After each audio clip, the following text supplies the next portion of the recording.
নবীনগর ছাতি বিল্ডিং। বৃষ্টির মধ্যে কি সুন্দর দেখা যাচ্ছে। এই যে মিজান সাহেবের নতুন বিল্ডিং, গাজী মিজান, গাজী মেডিকেল কলেজের আরেকটি বিল্ডিং, বড় বিল্ডিং। টাকা তো আল্লাহ এদের দিছে, সব রক্ত চোষা টাকা। আইসিইউতে জোর করে রেখে রেখে ভরা বৃষ্টি হচ্ছে রে আল্লাহ। ওই রোদের একটু দেখা যাচ্ছে, কিন্তু 22 তলা কই? ওই যে 22 তলাও দেখা যাচ্ছে সুন্দর।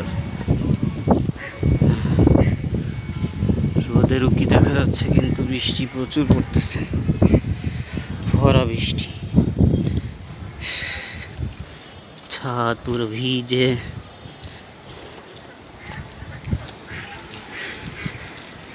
সবুজের সমারোহ, কনক্রিটের এই জঞ্জালের ভিতরে আমাদের ছোট গাছ অ্যালোভেরা। হ্যাঁ, এই বৃষ্টি স্নাত থেকে আপনাদের